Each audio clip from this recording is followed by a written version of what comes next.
Hi, so my name is Trickleman and I'm here to do a speedrun submission for Calithon 2019. And my game and category of choice is Resident Evil 4 New Game Professional.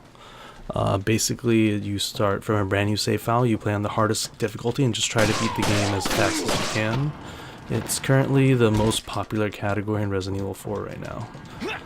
So how the game mechanics work, so on other modes that are not professional, the game's difficulty is on like a slider system. So the better you do in the game, like the more enemies you kill, and the game gets harder. And if you get hit a lot or you miss a lot of bullets, the game gets easier because it thinks that you suck. But on professional, the game's difficulty is always at the highest level. So you don't have to worry about, you do have to worry about the enemies being more aggressive if the game's harder, but since they're all the same level of aggressiveness, they're easier to predict and bait out. And that's an important thing that we're going to do in this category, is that we bait enemies' attacks. For example, early on the bridge, I went into the enemy's hitbox, waited for him to swing, and then came back out. So we're going to see a lot of similar things here in this run.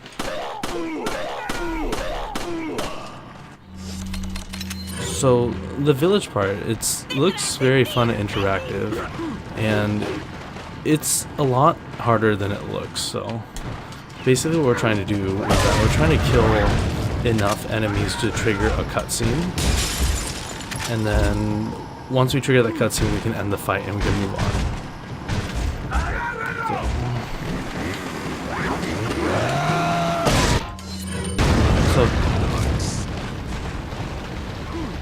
So with the way how we set everything up is if we kill the first guy and then we throw the grenade out the window, it will kill enough enemies to spawn another cutscene that spawns more enemies. So once we throw our second grenade there and kill all those enemies, if it's properly positioned in time, then the entire village fight will be finished. And that's exactly what we got.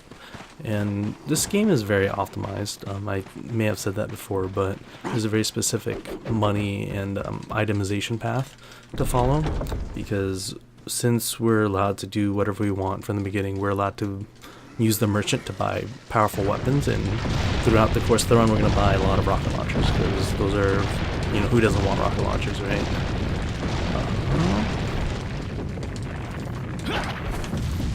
So I'm going to collect some treasures that will get us enough money to buy a rocket launcher, which we'll be using later.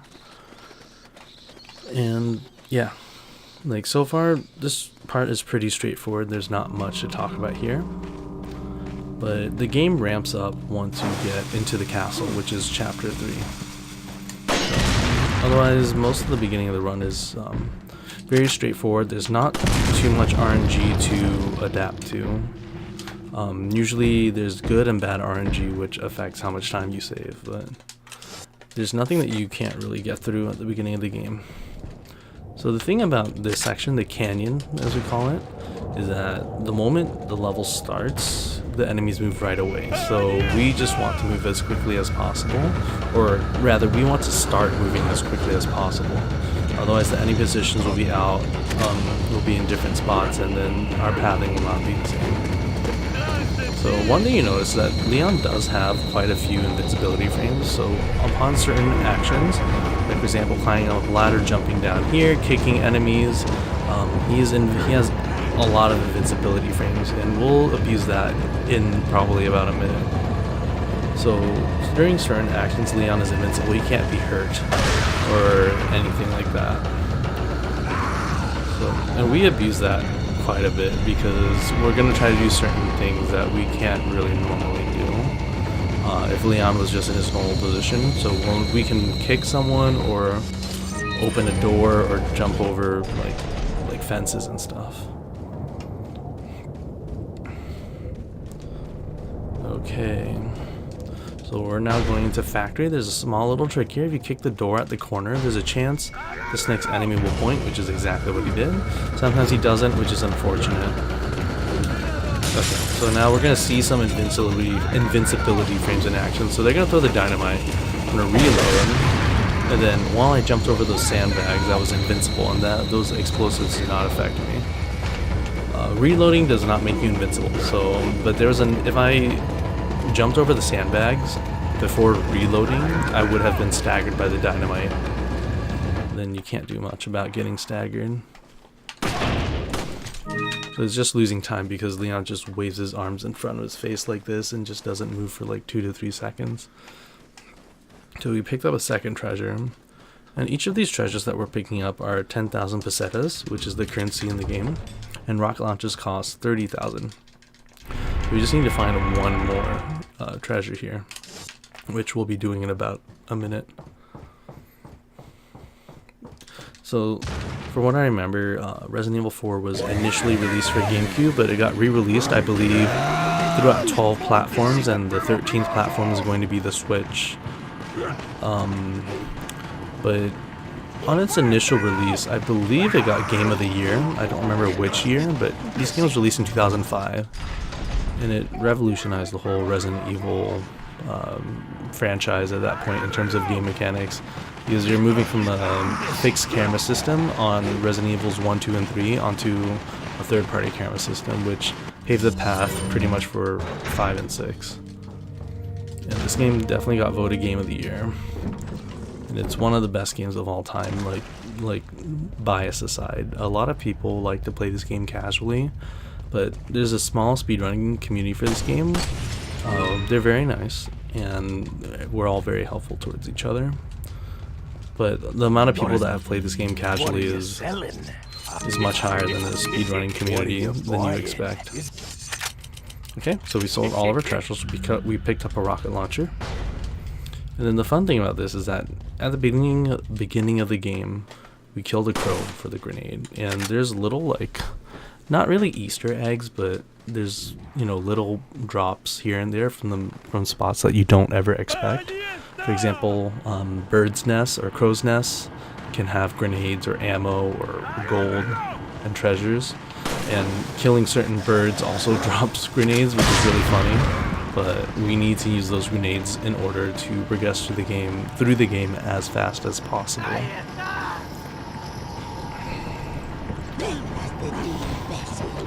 And the reason for the itemization path, not only does it get you on a certain amount of money that you need, it also helps you pick up items in a certain way, and that your inventory fills out extremely clean. So it makes it easier to sort through your inventory. So if we just picked up a bunch of random items, our inventory would be very messy, and you don't want to waste time navigating through it. Okay, so we have another boulder that we need to skip. So a tip for this boulder is just mash slightly fast and consistent. The important part is the consistency. If you just mash as fast as you can but slow down and go faster, it won't. You'll actually slow down. So we have the next boss, or the true first boss of the game, called Del Lago, which translated from Spanish is, it literally translates to from the lake. Everyone calls it a fish sort of creature, but in reality it's a salamander, which I don't expect a lot of people to know, but if people know the lore, read the lore, it's a salamander. A lot of people really don't like this boss casually or speedrun wise, so casually this boss is very hard to beat, and learning the speedrun strats for this boss is also very difficult. And once you get to high level play, this boss can cost you up like 16 to 20 seconds, upwards 16 to 20 seconds if you get bad RNG. So there's 3 major patterns that we're going to look out for, and we'll see which one Del Lago gives us. So no matter what pattern you have, the first 3 harpoons here are all the same. And moving with the boat is harder than it looks.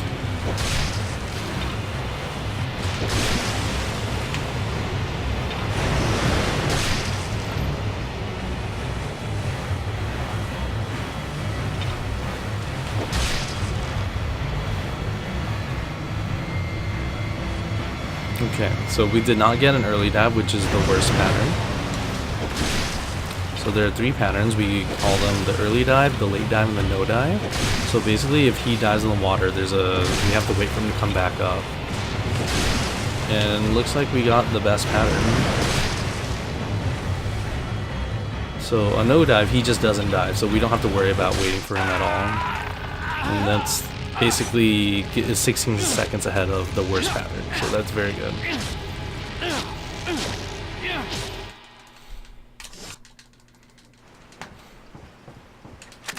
Okay, so in the story, Leon just basically, after he beats the salamander, the fish, whatever, he stumbles into the cabin. The effects of the parasite are getting stronger, and he passes out for a little bit. And then since it's nighttime, we get to see these little parasites called quaggas. And in professional mode, they pretty much, if they slap you with their knife tentacle thing, they kill you in one hit.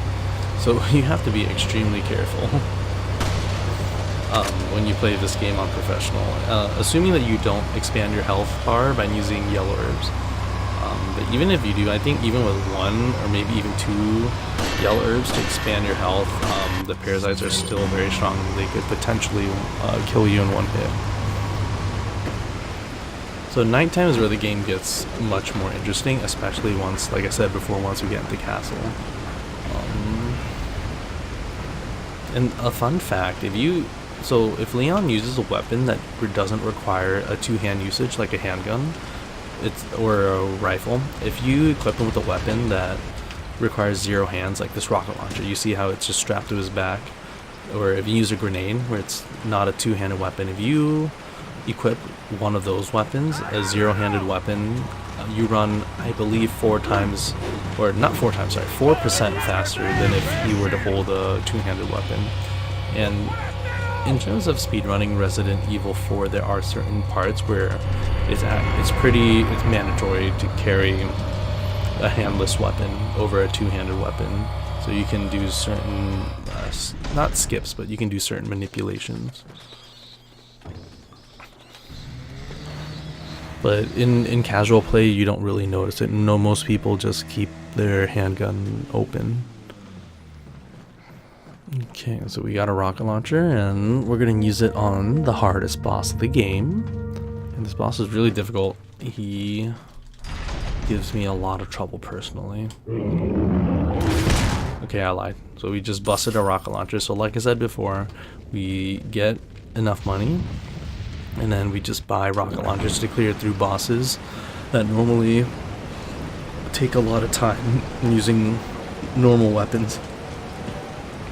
So if we were not to use a rocket launcher on this, it would take quite a while. Some bosses, they have a certain weak spot, or they just can't handle rocket launchers. But if to other weapons, they're brick walls, like they do not take damage or anything. They barely take damage. Okay, so the premise of this game, for people that don't know, is that Leon Kennedy, the guy that we're playing as, is a special agent from the US government, and he is sent to Spain because the president's daughter was missing, and it was reported that she is in Spain. So Leon here is in Spain to find her, and we're about to get her right now. And for anyone that's played this game before, most likely, even though Ashley is, she's funny, she's cute, in terms of playing this game, she gets very annoying, because once we get her, this job is an escort babysitting mission, essentially. And Ashley behaves in certain ways where are not ideal if you're trying to be rescued by someone, because if she gets blocked by an enemy for like more than a second, and if she's moving and she gets blocked by an enemy, she just stops moving and crouches, and she doesn't move, and enemies are just going to pick her up to take her away. So if you notice, she also lingers on Leon's left side, which we do small movement manipulation tricks to ensure that Ashley never gets caught by an enemy. Ashley does have some uses though, but they are very few, and I'll point them out in this run. Okay, so we're about to come up on the village. I mean, not village, we're re-entering the village here in the dark. You see they have a lot more traps. than normal, and we're about to enter the cabin, which is pretty also somewhat famous in this game. Cabin is pretty difficult as a casual player, and for speedrunning, the cabin has certain RNG patterns that can frustrate the heck out of any speedrunner. Okay, so in order to clear the cabin, on professional, we have to kill 40 enemies. And it doesn't matter who kills them. It can be your friend, or mystery friend that comes up later, or it can be Leon. But we need to kill 40 enemies, and the path that we take in this is the most optimal way to do it in terms of itemization and maximizing killing enemies.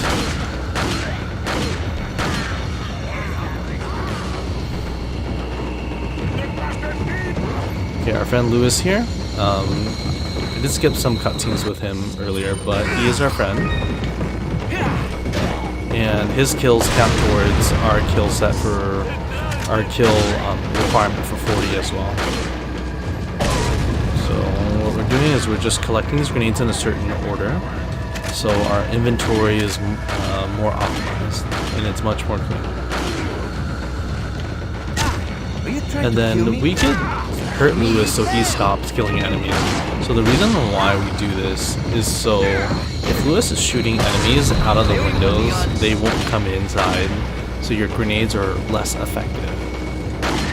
And we don't want our grenades to be less effective because we want to kill more enemies to clear, you know, the 40 kill requirement for cabin.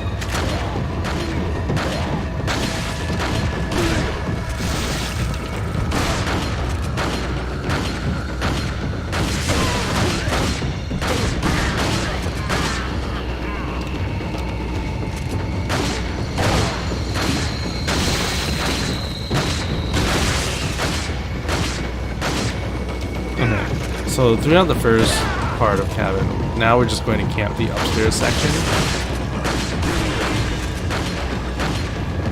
And hopefully we can get our 40 kill requirement. And it's really dependent, so when you're running this at a higher level, you are basically hoping that Lewis killed enough people.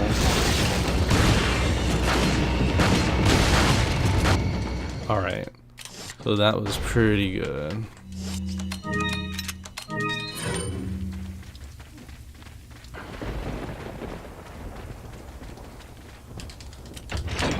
Alright, so there are two paths here, the left and the right. The left side has a bunch of Ganados, including some Chainsaw Sisters, and the right side is going to be another giant. So we don't have to kill this giant, unlike the first one, but we're just gonna run away from him. Because, you know, this is a speedrun. We actually do not have to kill this enemy, and if we killing this enemy is actually really hard without a rocket launcher, because you're stuck in this spot right here. There's a narrow corridor, even though there are rocks. I think I don't know if it's true, but this one seems to have more HP than the first one, but it's just very hard to kill this El Gigante because you also have Ashley, and he can grab her and he'll kill her because he doesn't understand the concept of that we need her as a hostage. Okay, so we just passed a door that had a retinal scanner, and if anyone has paid attention to the cutscenes that I skipped, is that the village chief has two different colored eyes, so it is hinting that we need to get his eye in order to leave the village. Because leaving the village apparently leads to escape, but we will soon find out that that is not the case, unfortunately for our hero and his captive.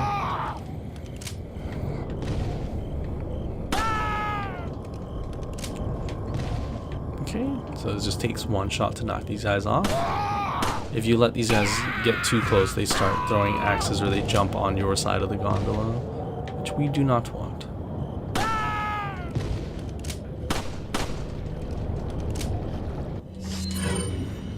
Alright, and now we're just waiting here.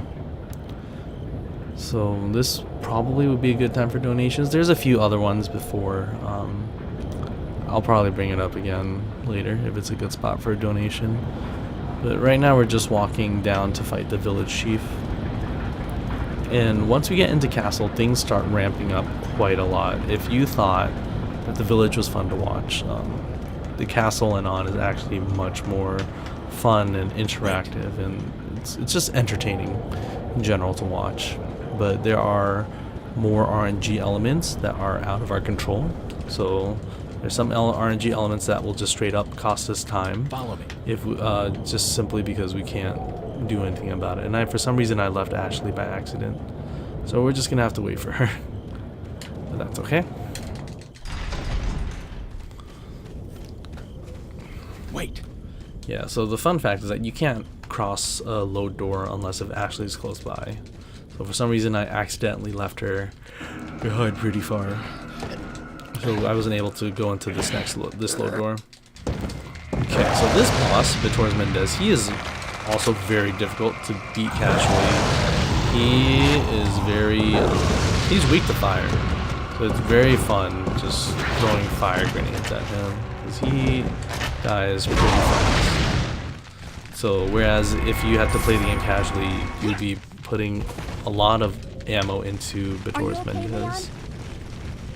And he's tricky too, especially on his second phase when he detaches himself. It's hard to fight his aerial form. But luckily with 4 fire grenades and a fire explosion, we are able to take him down.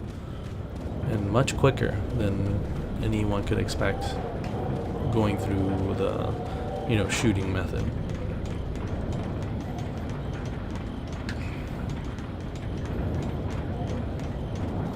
Okay, so currently I'm playing this game on Steam PC, which I think has the most runs currently. But I do know that the Japanese side of the community does PC and PlayStation 4.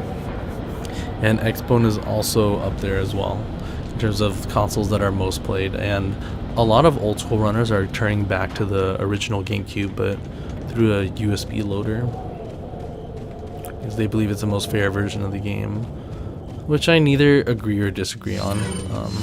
I like Steam PC the best because it's the most accessible to anyone currently. You don't have to look around for old hardware or a console or anything. Wait. And Resident Evil 4 is not as demanding to play as other games, but it is not optimized that well. So sometimes you'll see occasional frame drops for no reason, apparently.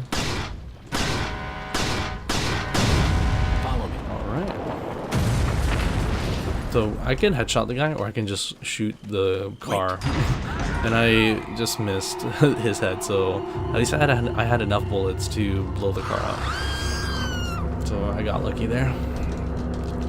Alright, and now we are in the castle, and we are going to get a brand new inventory. Welcome. What are you buying? What are you selling? What are you buying?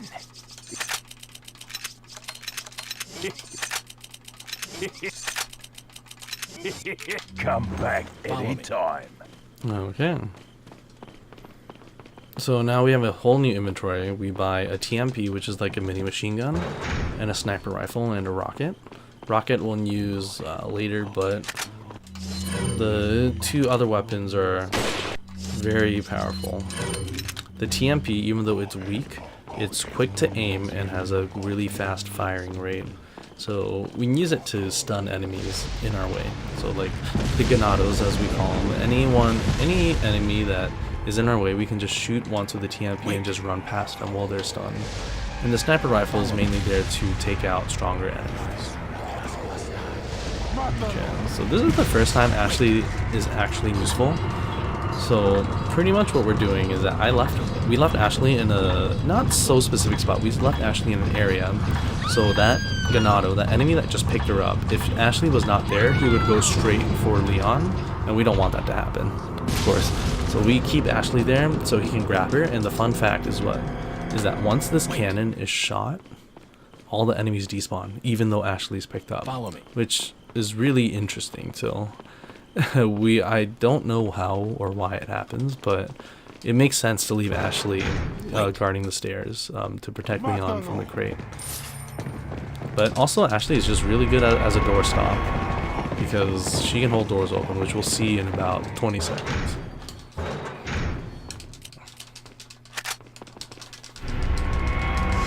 And the reason why we leave that room is because the enemies went after us, and if we re-enter the room, the enemies all they reset their positions. Okay, so here's where Ashley's a good doorstop. So she's gonna go through the door, and we'll tell her to wait. And then usually the enemies don't go for her. There's probably like a 10% chance or less they don't go for her, but since they typically don't go for her, we have a doorstop right there, so we don't have to waste time kicking the door when we get mad.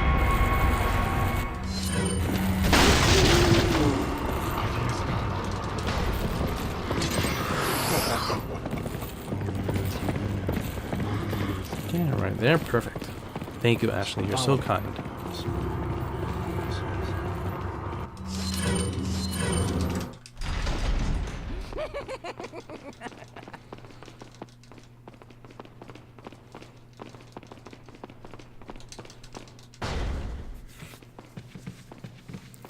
Okay, so coming up is the Wolverine Man, which a lot of people like to call him because he does have claws like Wolverine, but his real name is Gyarados, and the Gyarados is very tricky to beat casually. He's blind, so you have to...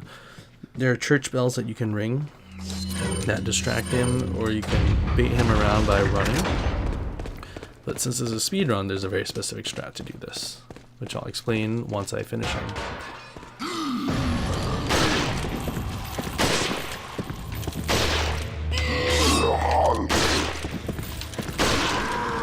Okay, so he requires, with the sniper rifle, his Plaga weak point is, I believe it takes 16 times more damage if you shoot him there.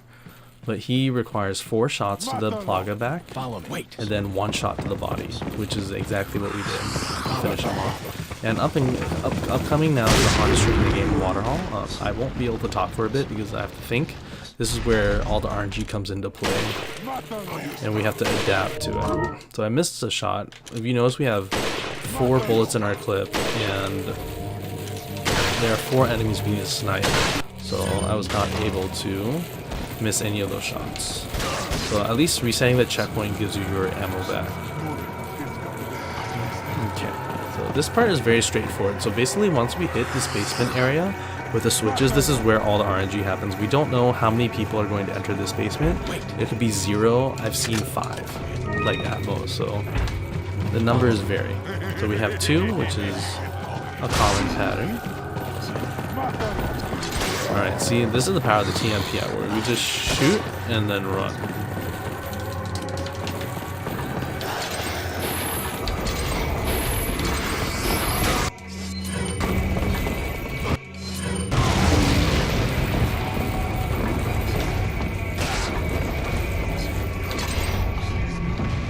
Okay, so the idea is that we use the fire grenade. Uh-oh, I got body blocked. Uh-oh. Alright, so this is us adapting to the situation a bit. Luckily, we got a flash grenade drop, which is very, very, very fortunate. But essentially what happened, I messed up there, but I was able to get out of it. Essentially, the idea of what you're supposed to do is you throw the fire grenade so it knocks all the enemies down. You don't want them to kill them. Because if you kill too many enemies, another cutscene spawns that wastes time. But what I did earlier at the crank is that I had the enemies approach me on the left side, then I went around the right side of the crank once the staircase popped down. In this next part here, you just see me snipe some dudes. So I'm a good shot at this game, but any other shooter I'm horrible at.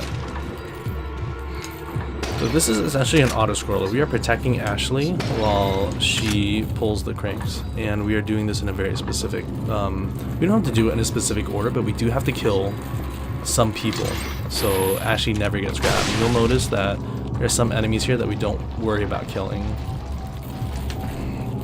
because they won't get in the way of Ashley.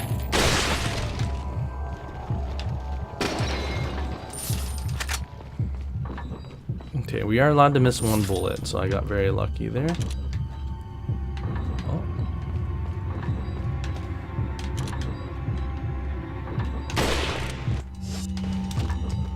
Okay.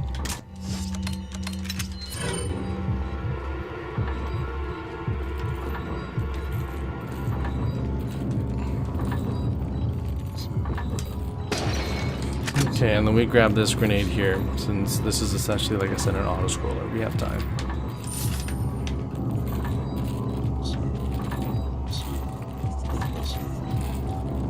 Yeah, it might be a bit late coming back, but we should be fine. So basically, once Ashley's done, she's going to run off here, and then we're just going to catch her and continue. Okay, so we're only probably 3 seconds late, which is, considering what happened, I missed a shot and I almost did not shoot. There's a dude that ran. If you don't stop him, he goes for Ashley. So he goes straight for Ashley, so we had to kill him. In my case, had to kill him because he went a little bit far. To avoid the risk. Okay, so now we're out of Waterhall, and we're going to come up on the most RNG part of the game, 3-2. At low and mid-level play, this chapter is not that bad. It's not as bad as it is as top-level players make it out to be, because at top-level play, RNG matters, right? And you can lose a few seconds just because of bad RNG. And maybe not, well, it's more than a few. You can lose maybe 10-20 seconds if it's extremely bad RNG. At low mid-level play, that amount of time doesn't matter as much. So we are encountering Novistadors, which are these bugs or giant crickets. The thing is, they can wombo combo you, which is very unfortunate. These guys can kill runs very easily, and the reason why we're turning the camera is that. Okay, hold on one moment at the thing. Oh. Okay. So the reason why we turn the camera is because if you run right at the Novistadors, there's a chance they give you a kick prompt, and if you don't kick them, then they will kick you, and that loses time. You have to heal up. But ideally, we just want to run past them. We don't want to have to worry about kicking them at all, right? Because kicking them saves, it loses time.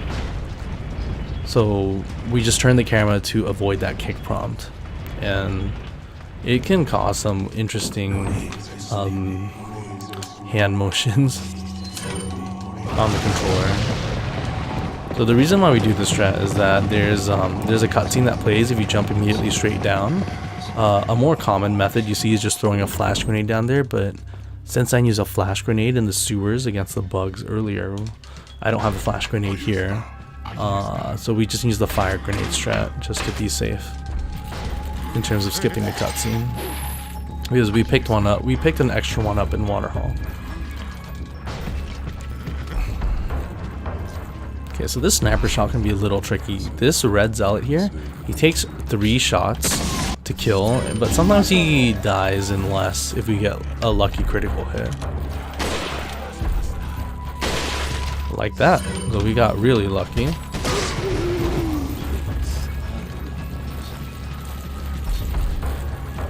That was very fortunate for us.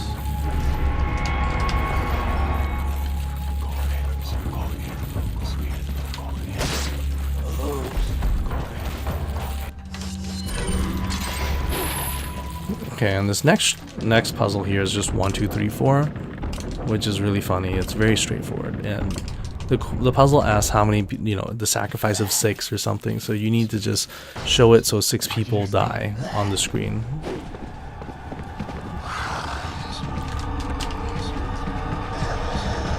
Okay, this is where a lot of the RNG also happens that aren't in the sewers. So I do not know how many people will be in front of this door. Alright, 2? That doesn't seem so bad.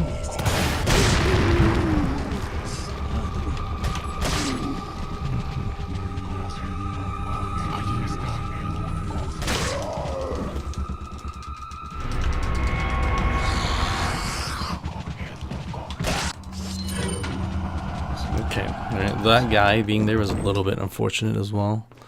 But it's not a big time loss, like I said. The TMP really shines when it comes to just hit and run, hit and run. Okay, not much to talk about here at this part. We're going to take some treasures here to sell off later.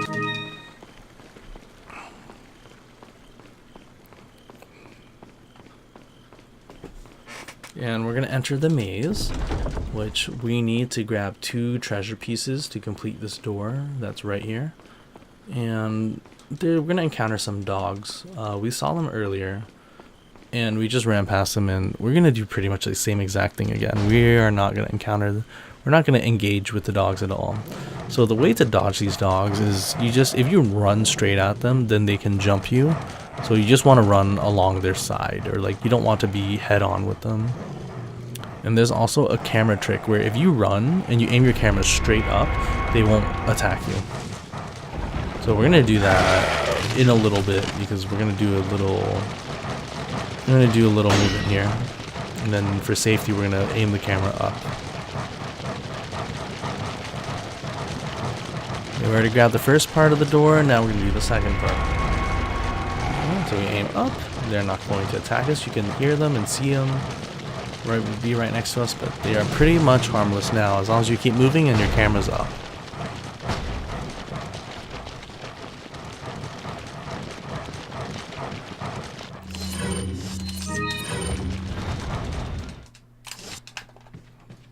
Okay.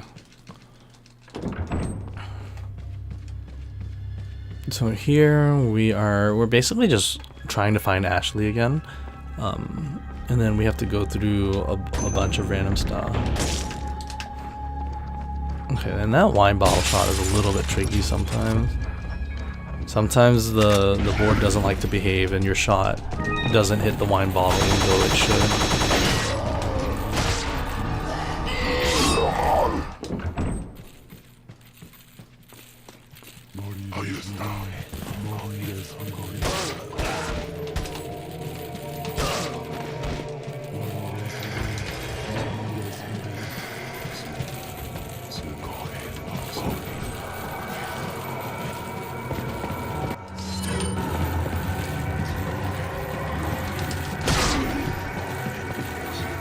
Okay, and there was that was good RNG.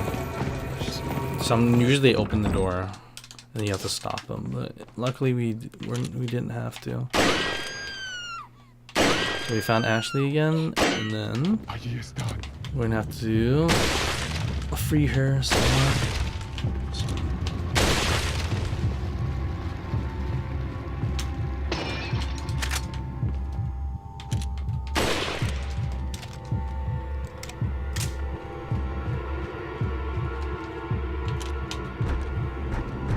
The door's locked. I can't open it. Yeah, this grenade toss is very specific as well.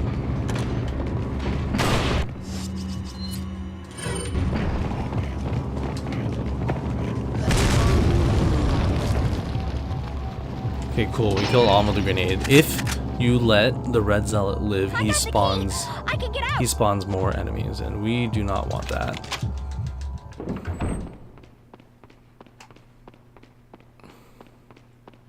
Okay, and now we play as Ashley. Fun fact, Ashley is faster than Leon. Ashley and Ada, I think, have the same move speed, and Leon is slower than them, even when he doesn't have when he has a handless weapon attached.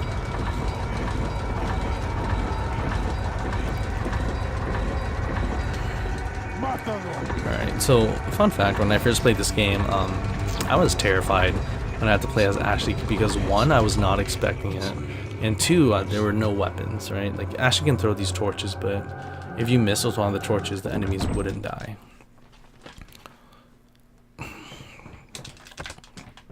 It's just the unexpected part of having to control Ashley is...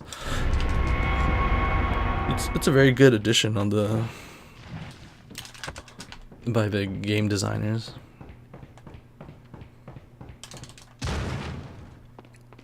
Okay, so Ashley's trying to escape, but there's a room that we didn't check earlier, but we basically need a treasure to escape this room. And this puzzle here is very hard casually, but when you speedrunning this game, it's pretty easy. You just start on the middle left tile and just go counterclockwise. Whoops. I totally forgot to grab another treasure here.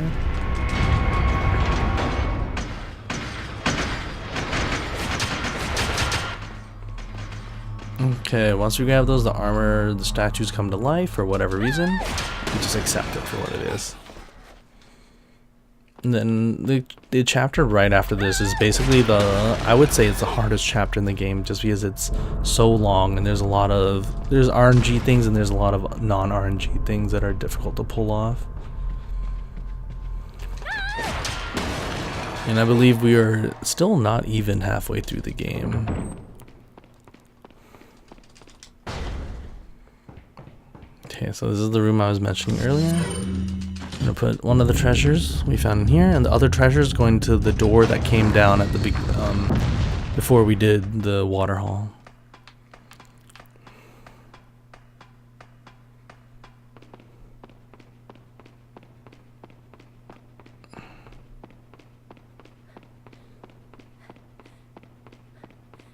Okay, and once we escape, we're back with Leon.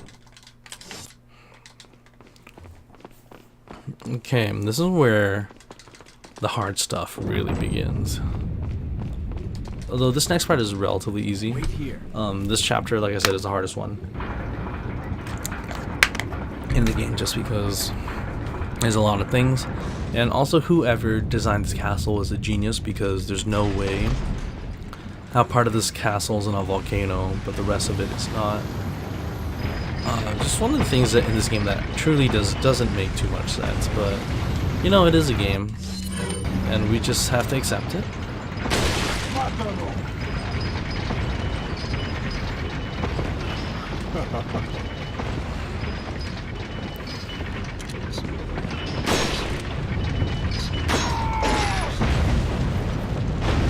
Okay, so if you shoot too early on those chains, the chains are not tangible for a little bit, so if you shoot too early, the bullet just goes right through the chains.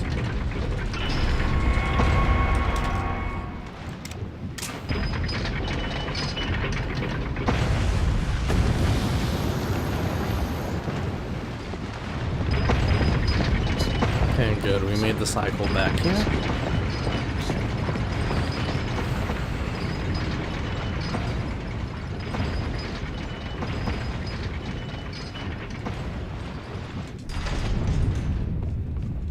Alright, and we're back into a non-volcano part of the game.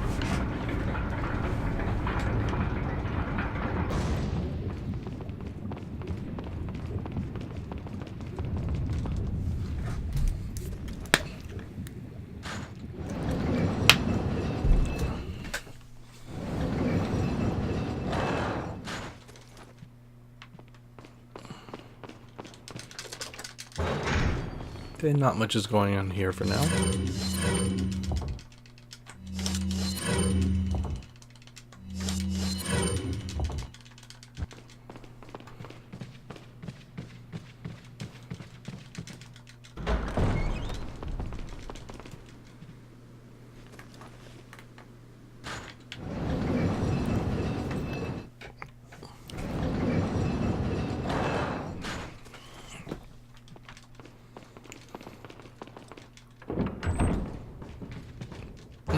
There's a little puzzle here where you just need to occupy the 4 pressure plates.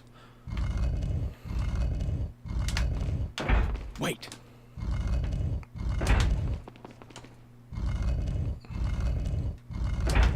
Okay, a little fun trivia here, which, you know, coming back to the volcano situation, there's another part that doesn't make sense in this game. There's a wall here. Once we trigger the cutscene here, there's going to be some dudes that come out of this wall, and you know, there's like no back room to the wall, or you know, there's no evidence the wall has been repaired. So these guys have been in that wall waiting for the chance to make their Lord Sather and Salazar's proud. It's just really interesting. It's you know, where realism doesn't exactly come into play, but it's just something really funny to point out.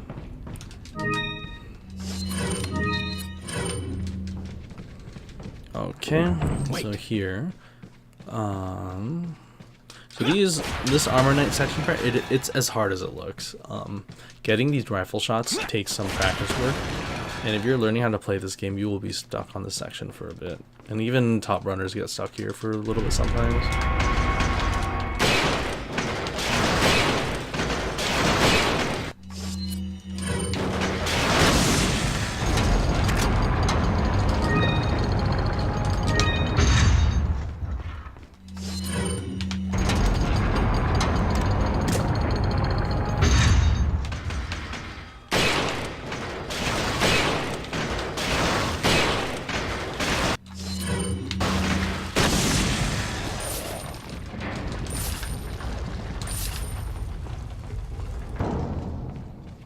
Okay, so we just grab the gold.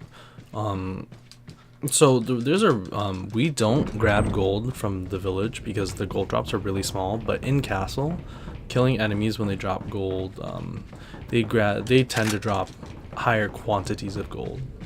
Wait, follow So me. that's why we don't grab anything in the village, because it's so little and we would have to grab a lot. And grabbing a lot takes time because there's a there's a text animation, and when you do them too many times, it adds up on your end time. Okay, so we meet these Novistadors again, but they have a little upgrade, a downgrade as well. So they're not invisible anymore, but they can fly, and we're not a big fan of that.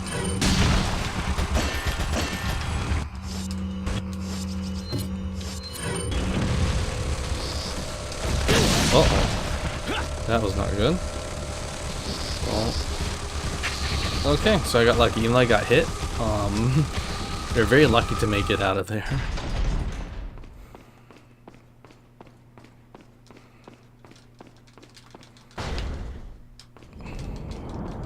So it could have gone a lot worse. Those bugs could have kicked me and they could have surrounded me and I would not have been able to get out of there. But luckily, RNG was on my side.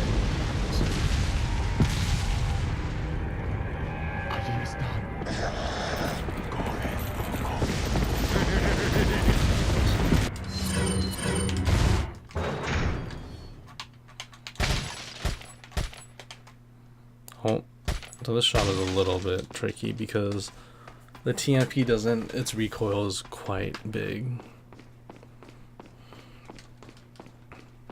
So, but with the stock it reduces it significantly. But there's been some debate on whether getting the stock is the right call. One, buying the stock is, it takes money, so you have to grab more money, and it takes up a lot of space in your inventory as well. But it makes certain strats easier that involve the TMP.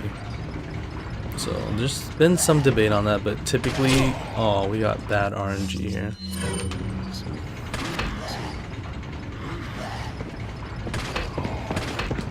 Yeah, these Archers are also RNG.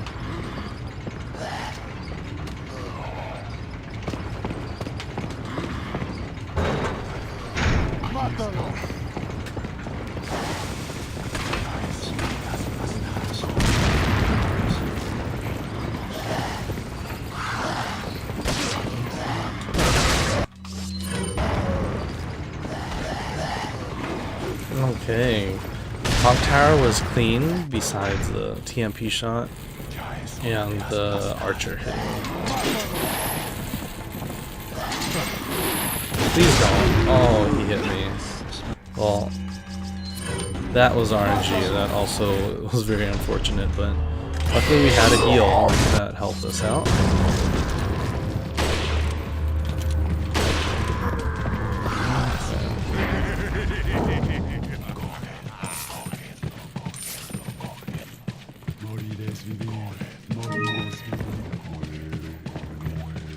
Okay, so we got through there, and we're approaching the end of chapter 4-1.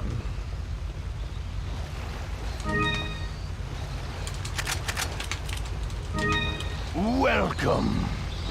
Can you give me a little bit? Got some what are you? Is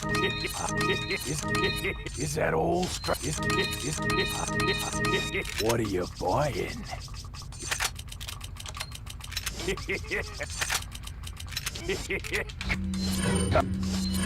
back anytime. Okay, so now that we bought the striker, this is the most famous glitch in Resident Evil 4. It's called the Ditman glitch, where essentially with the striker, every time you aim a weapon, typically a laser comes out. And with the striker, if you aim a weapon, before Leon raises it for the laser to come out, if you switch to another weapon, then you move 1.6 times as fast. I forget. It's quite fast, but it allows us to do certain things that are most certainly not possible when you're on normal movement. So for example, this skip that I'm going to attempt, you cannot do that with normal movement.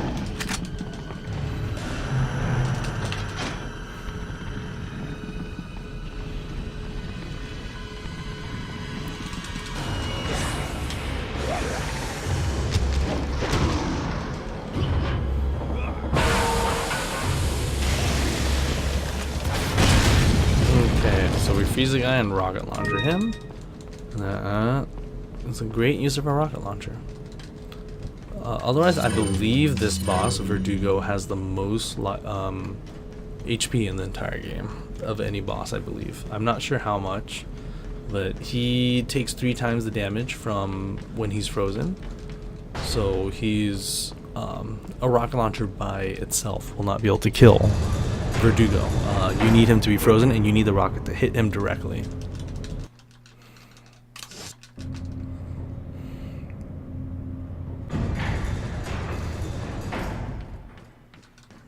Welcome. Okay, so we're gonna buy another rocket launcher. Come back anytime.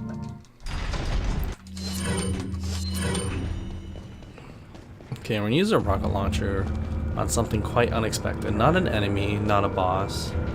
We're gonna use it on a rock because playing this game casually, you'll find out that to get past this rock, you need to pick up some dynamite. And we don't have time to pick up the dynamite, so we are just going to use a rocket on this rock. And this doesn't work on every version of the game. I don't remember which versions it doesn't work on, but for this version of the game, the rocket will blow up the rock. And we're abusing the Ditman glitch here, so pretty much what happens is that we're going to get on the zip line, we go on it fast, and then the zip line is taking its time to go back to reset its neutral position, but Leon with the Ditman glitch is faster than the zip line resetting. So when we ride the zip line again, we are faster. We are faster than it.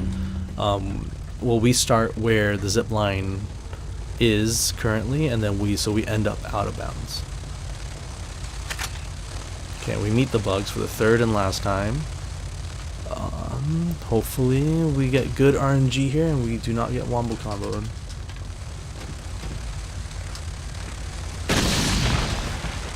Okay, looks clean so far.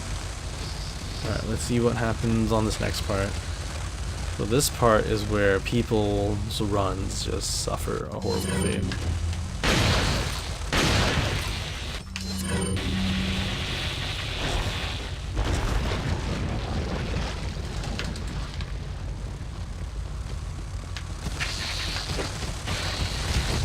Oh, we got... Okay, that's very unfortunate. Oh, look at that. The comboing does not stop.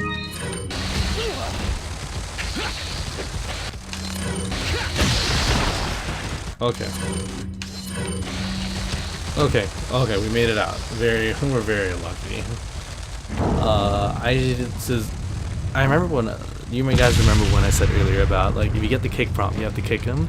So I decided to take my chances and not kick him, and then I paid the price for it. So it's imperative. If you see the kick prompt, there's only like a 5% situation where you can't get out of it, but that was not it.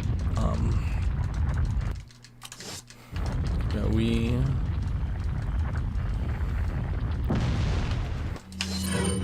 I got very lucky.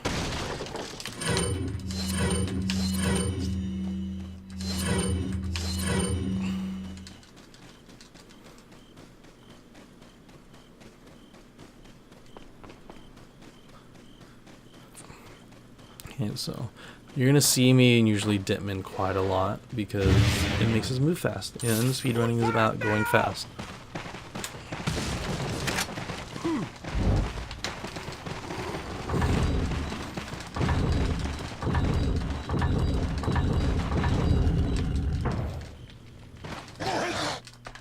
Ooh, that was close.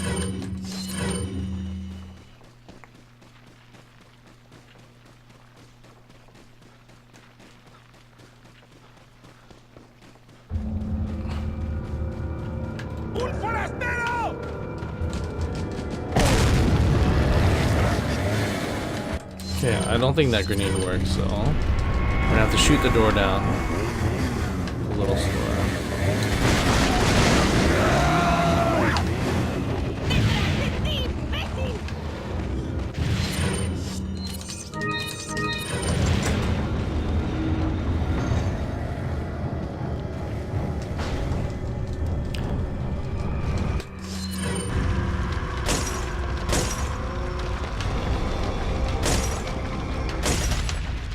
Okay, so we're met with another ceiling shooting puzzle, quote unquote, but unlike the first time, you cannot shoot the ceiling lights beforehand. It doesn't work. Okay, that was impressive. I got very lucky there. So this is the biggest skip in the game. It was found quite recently, probably a year and a half ago. But normally you would need to ride the minecart, and that changes your itemization drastically because you need to pick up enough ammo to complete the minecart.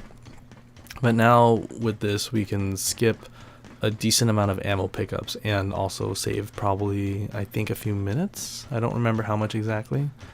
But doing this is much faster than riding the minecart. And this version of how I did it doesn't only works on Steam, PC, 60 FPS. Or any other version of the game has to do the skip differently. It's a little bit slower, but it still gets you, it allows you to skip the minecart ride. The method is significantly different.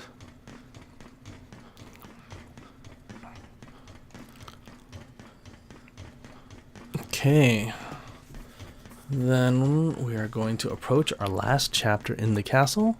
We have to defeat the Castellan Salazar, and once we do that, we get into the more action-based part of the game on the island.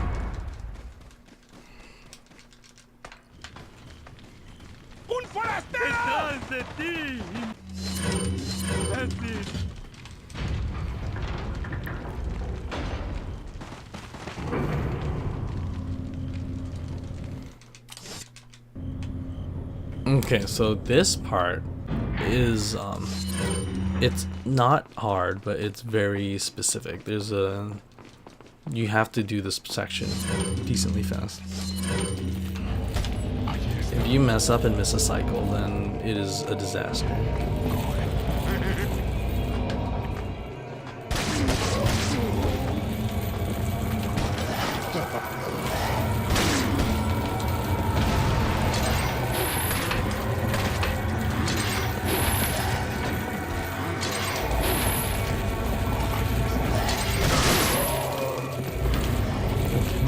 Seems pretty good. Pretty good.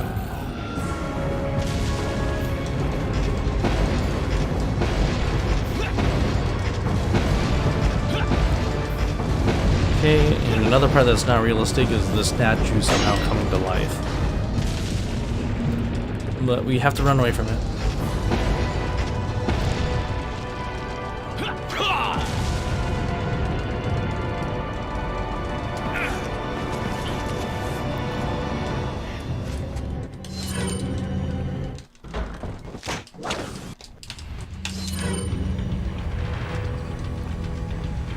Okay. Got not much to talk about here, we're just running up.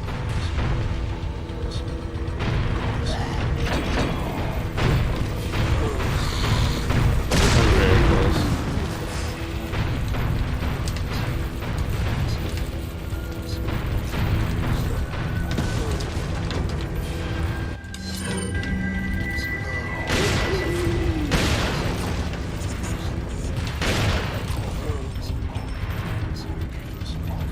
Okay, so we're on the elevator now. So basically, this elevator stops if there are if there are 3 or more people on the elevator, including Leon. So essentially, 2 enemies. And also some of the boxes that we blew up, they also contribute to the weight, so we had to get rid of them.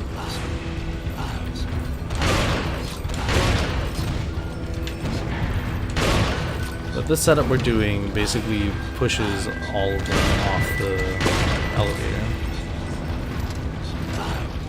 Ideally. So this guy's not supposed to come off because we're too high up. Okay, so that's pretty good.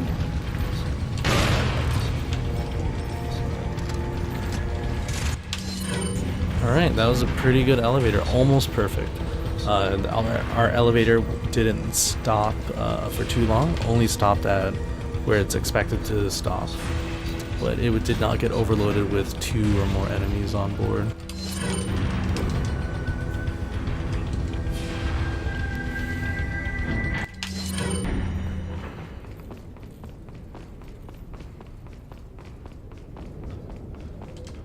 Welcome. Okay, I'm gonna buy another rocket launcher. What are you buying? Come back anytime.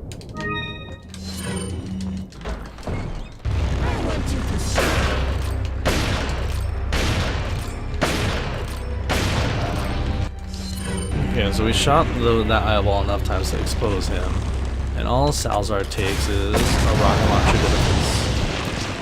Otherwise this battle would be long and drawn out, and you have to avoid tentacles and an attack that kills you in 1 hit. But luckily with the rocket we can, get past that quite easily.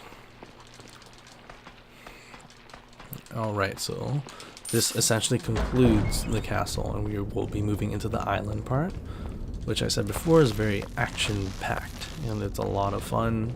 There's less horror elements to it and just more fighting and aggressive enemies.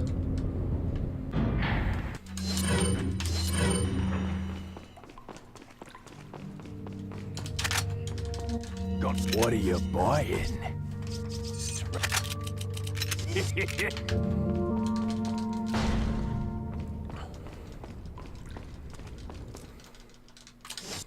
Alright, and you'll notice the style of these enemies now. Like village going to castle, now castle going on to island. These enemies are different. They carry a new weapon. They carry tasers, which do more damage to you. And I think every enemy overall does more damage on island compared to their village and castle counterpart. I believe maces here do more damage.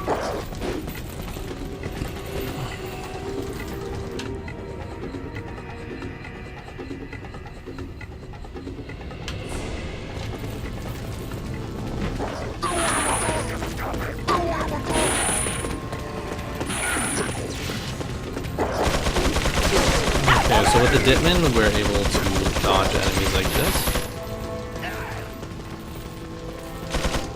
Otherwise, that axe guy would have hit me if I had normal movement. Alright, there's some invincibility things going into work here. So I jumped down, an enemy swung at me, but I was still invincible.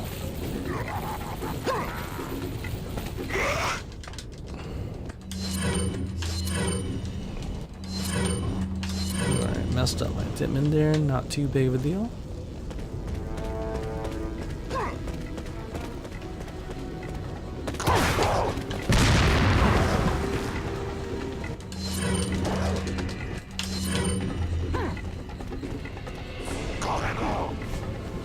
Okay. So this chapter here is pretty straightforward. This is probably the least RNG chapter in the whole game. So usually if you get a slow time here, it's your fault. There's an oven man right here. He's a meme in the community.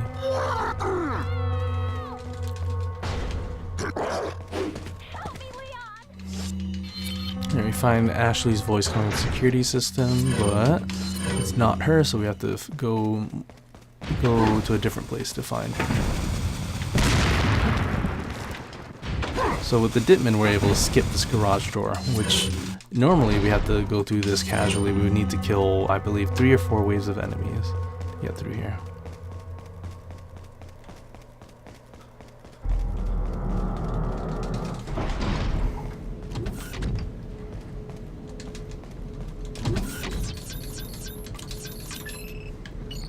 Okay, and a lot of people think that these enemies are the scariest enemies in the whole game, and I do not blame them at all. So these are what we call regenerators.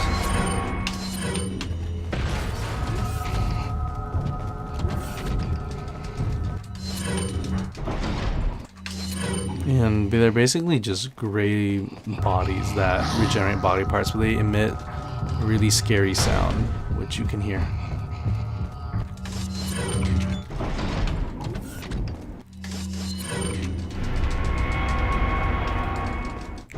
But like every other enemy, they are very easy to bait out, so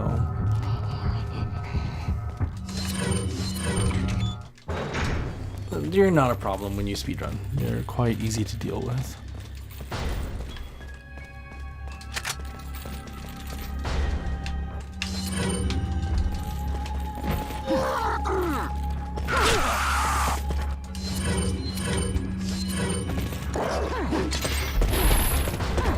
Okay, a little bad RNG there, but it's alright.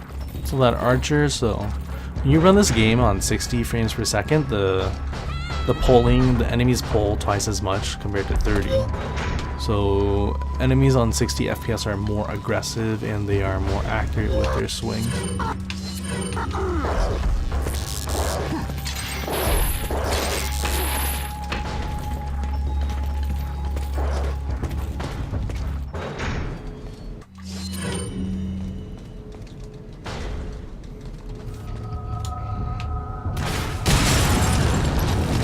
There's an Iron Maiden here that has a key for us, but like the good speedrunners we are just going to use the rocket on it because it is much faster.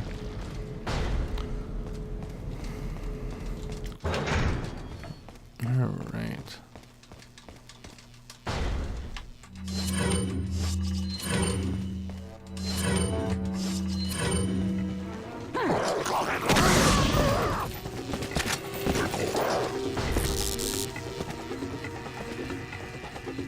Okay, and unfortunately now we are going to get Ashley back, but she serves a little bit more usefulness in this chapter. Wait, follow me.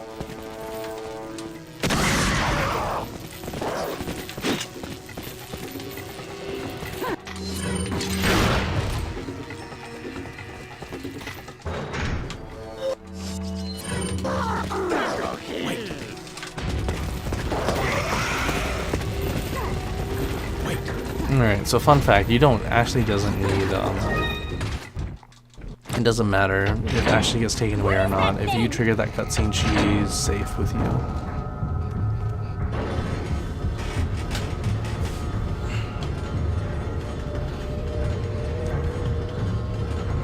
Wait, follow me. Wait, follow me. Wait, follow me. Alright, so the spiky Iron Maiden, we just need to stun them. We're on our way.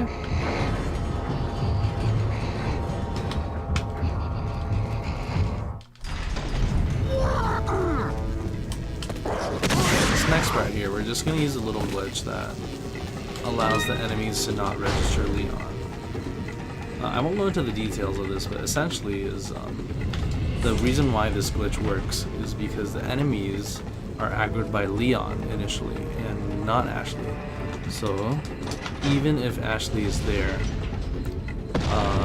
and if they don't see Leon, they will not go after Leon. So hopefully I get this glitch down correctly, and it looks like we got it down perfectly. So the enemies, even though Ashley spawned right in front of them, because Leon was not in viewpoint. I think they saw me, but yeah, some of them saw me. So that's fine. They should not approach me that fast. Okay, so we're good. Okay. Wait, follow me. Yeah, so Okay, easy to bait again.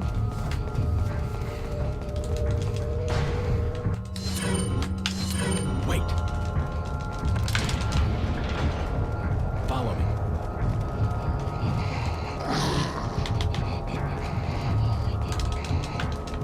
Leave it to me, Leon. Okay, so Ashley can crawl under, but for whatever reason, Leon cannot.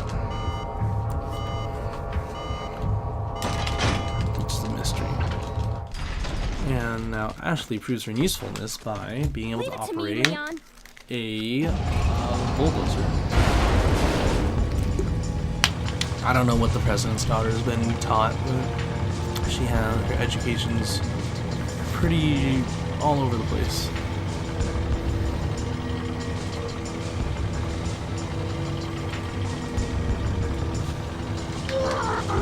Behind us! Okay, so this is another auto scroller.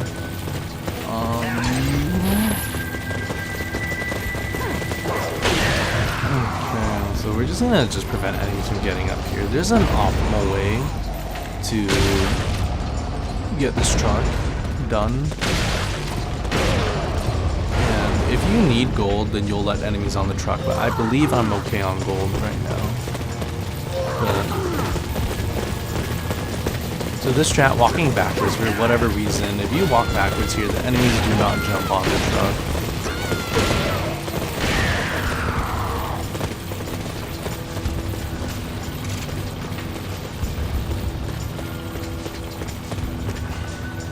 Okay, all the enemies ran off back here for whatever reason, and they did not get run over by the truck.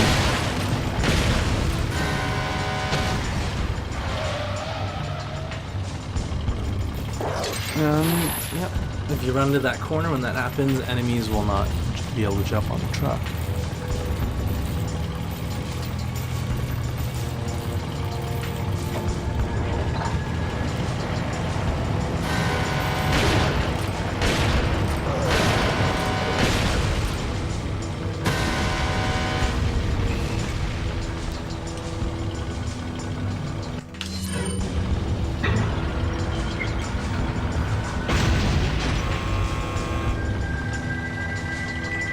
Okay, so this truck's gonna stop, and Ashley's gonna tell us that she needs to leave it to us.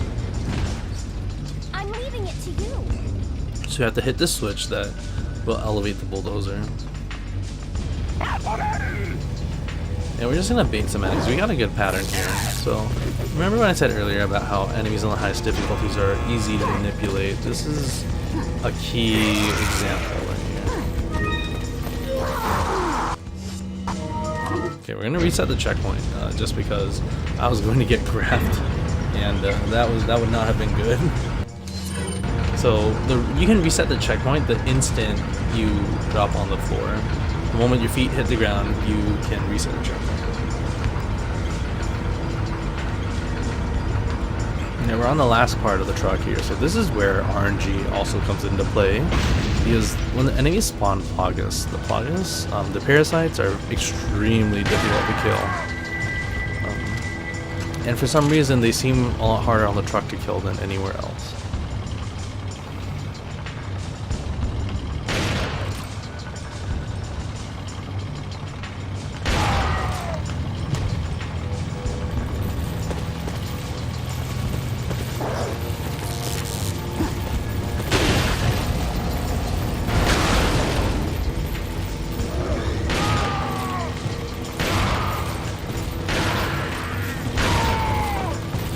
Okay.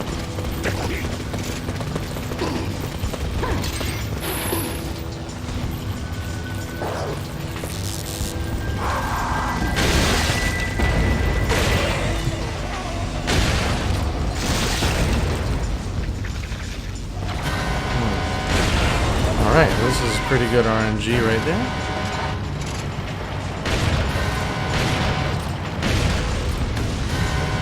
Alright, very good. Minimal plagas. And every plaga that spawned, we were able to knock it off or kill it.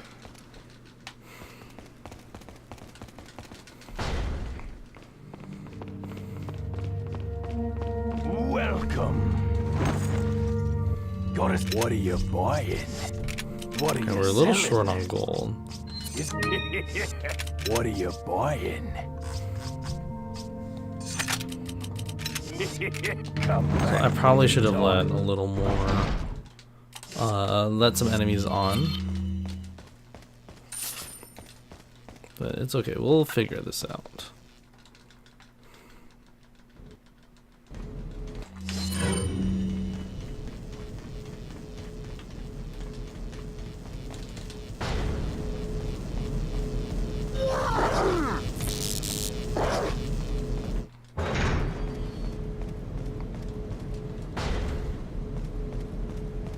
There is some gold here.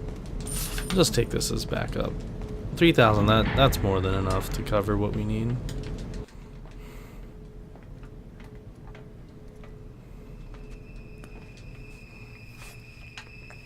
Alright, we got an unskippable cutscene here. An interaction between Leon and Krauser.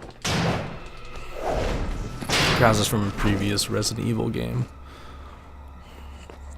Every Resident Evil every RE4 runner knows how to voice this. Been a long time, comrade. Krauser. I died in a crash 2 years ago. Is that what they told you? You're the one who kidnapped Ashley. You catch on quick, as expected. After all, you and I both know where we come from. Yeah, who? What What do you want?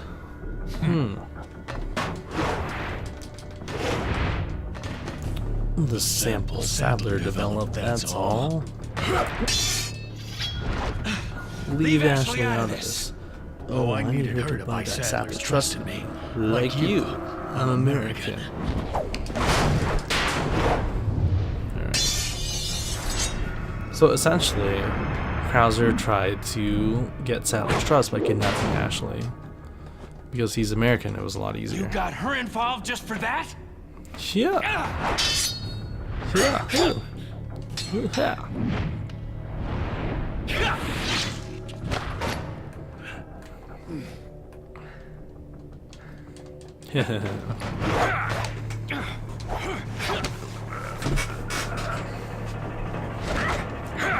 Okay, so I do have a texture graphics problem here.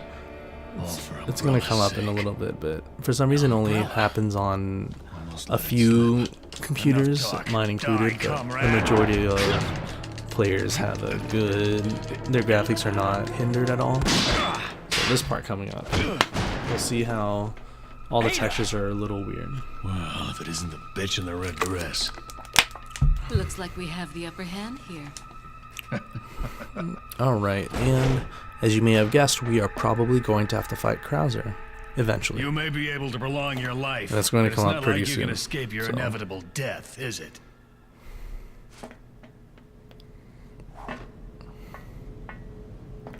You knew each other?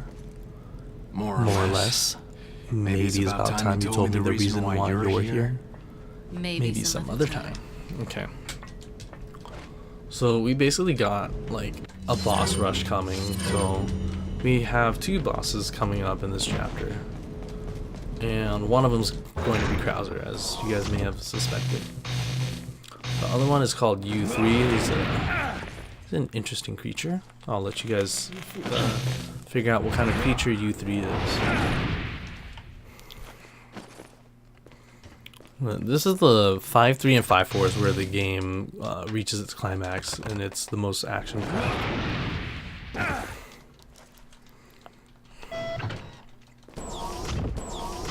Alright, I'm gonna grab this emerald just in case. We're short on money, which I doubt. I think we should be good on money with that 3,000 gold pickup.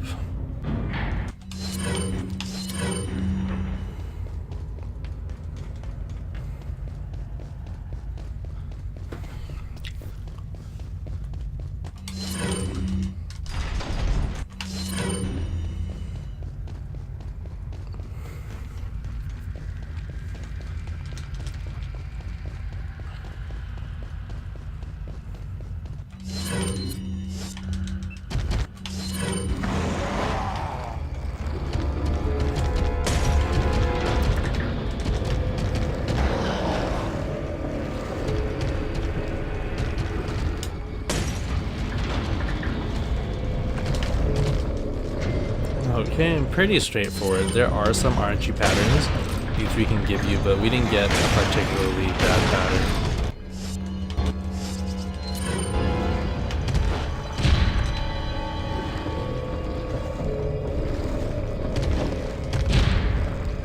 He's a lot. Oh, he killed me in one hit. So that's very interesting because one, I've never seen U3 spawn so close there before, which, alright, well, that's a new meme I have not seen. That's completely new, which is quite unfortunate because honestly this run was going pretty well, but it's okay. It's not that big of a deal.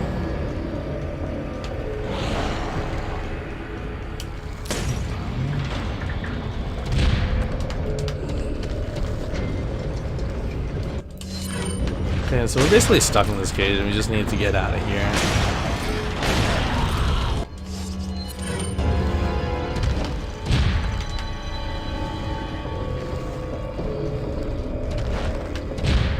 Yeah, normally he spawns there. That's what's supposed to happen, so quite a shocker.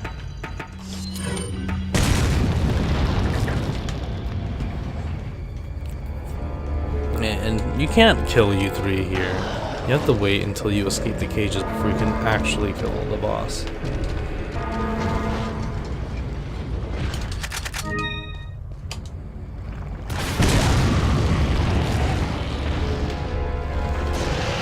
Okay, that's it. A rocket and a knife. So once again, our trusty rocket launcher doesn't fail us.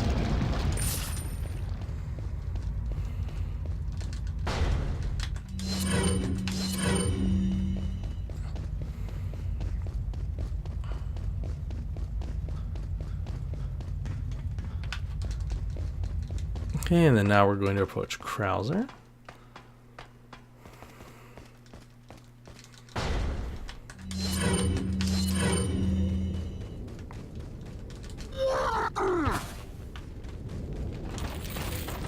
Then we're going to do one final merchant buy. Whoops. Oh, that's not good.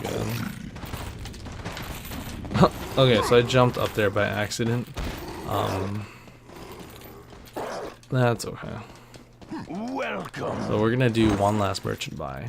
Got some. What are you selling? What are you buying? Thanks.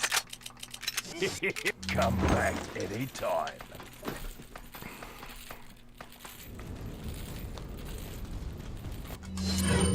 Okay, so with the Killer 7, so now instead of the TMP, we're going to use the Striker and the Killer 7 to pretty much complete the rest of the run. The Killer 7 in this game is a Magnum, and Magnums just are considerably stronger than normal weapons that aren't the rocket launcher, and they have a higher knockback on their when you hit someone with it.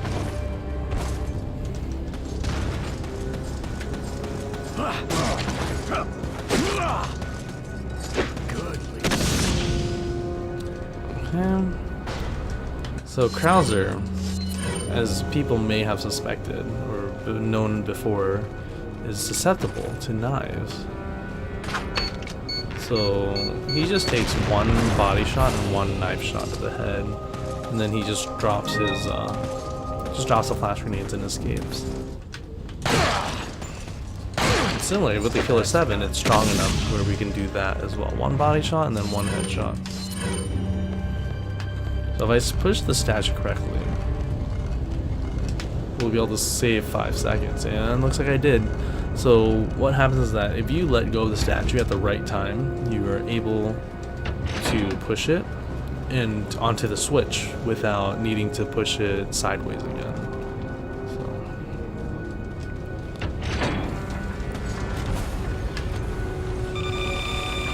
And we're gonna move past these little robot guys.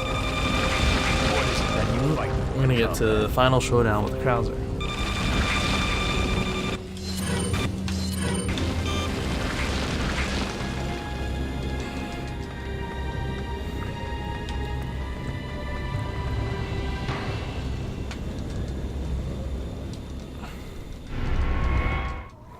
Prepare for your death, Leon.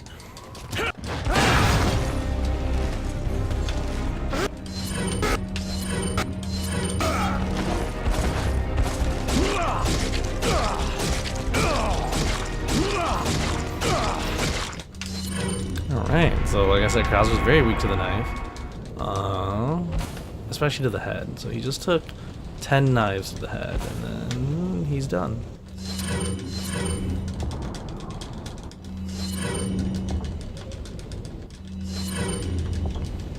Alright. The essentially second to last chapter of the game.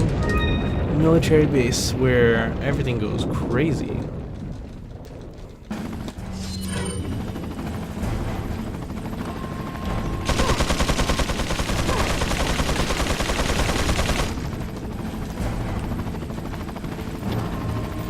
So there's a lot of RNG involved. Sometimes these archers can hit you, sometimes a machine gun can hit you and kill you, instantly ending your run. But let's see how much lady luck we have on our side.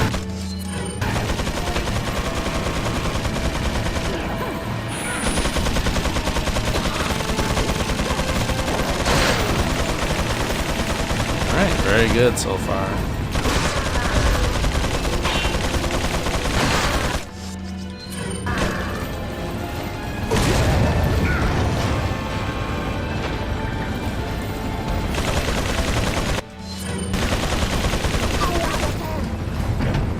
No, honestly, it's surprising that I have not got hit once yet, but knowing me, saying that's gonna jinx him.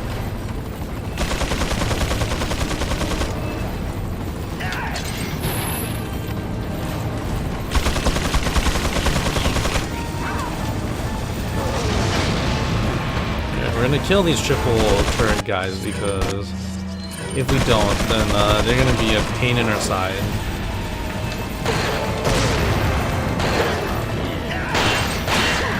We got lucky. We got very lucky. Alright. So there's also another RNG part. The mic in the helicopter. Hopefully he shoots this side. Okay, he did not. So, not detrimental, but we're not going to save time.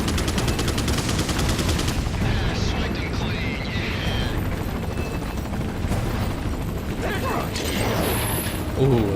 Somehow we did not get hit by that. Alright, overall pretty good. Yeah, very good island so far. Enemy patterns didn't screw me over too bad, but we're good. So we've got one more hard room, and then we're pretty much every single hard part's out of the way.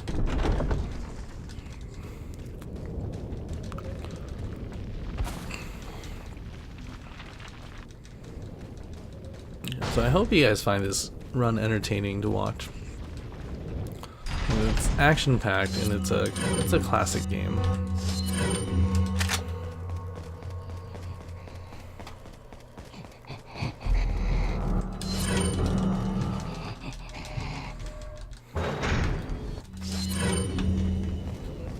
Okay, so this is where the last room. So arguably this might be the most RNG heavy room, depending. There's a lot of things that can happen here. Like that guy, I didn't know that guy could be there. And this door, sometimes it's open, but sometimes it's not. And then this guy might swing at me. And he did.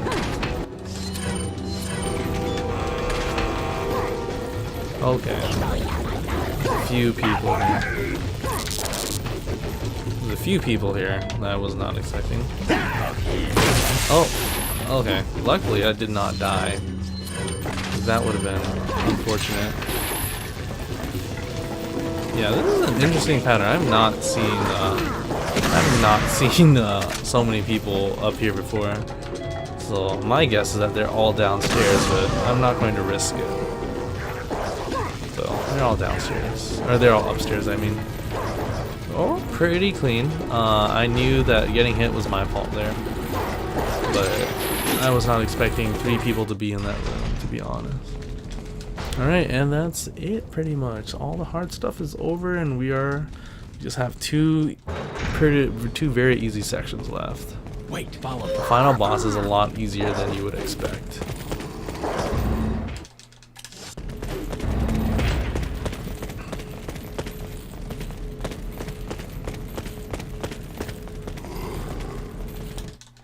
Wait.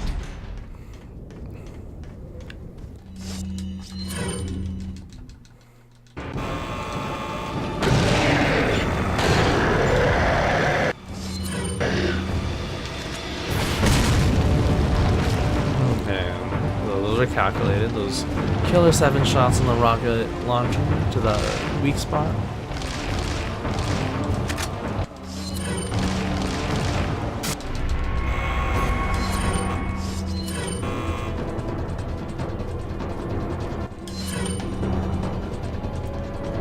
And that's it. The special rocket launcher instantly KOs the final boss. So.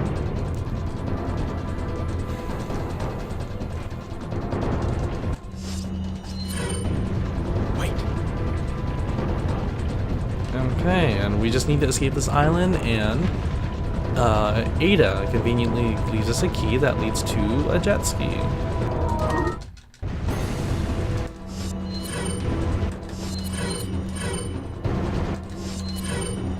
Whoops. Keep messing that up.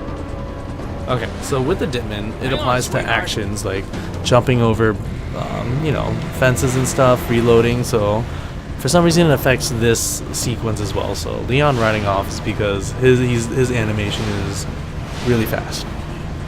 So he leaves Ashley behind, which is pretty funny to someone that's never seen this before. So. And this jet ski part is very hard casually for when you play it for the first time, because you don't know where everything is. I remember when I first played this game on the GameCube, I died 4 times with the jet ski, but once you know where everything is, it's very easy to navigate. It doesn't look hard at all, and it really is not. And we're done. That is time. I think that's probably I'm guessing I have a 132 in-game time. That's it. This run was pretty decent. I can say I'm pretty happy with this run. Let's see what the end result is.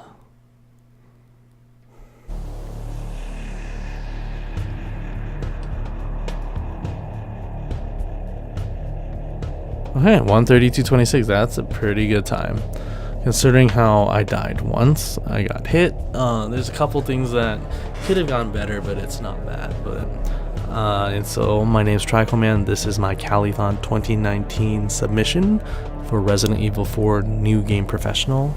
I hope you found this run entertaining, and I hope you had fun watching it regardless of the end result. So thank you.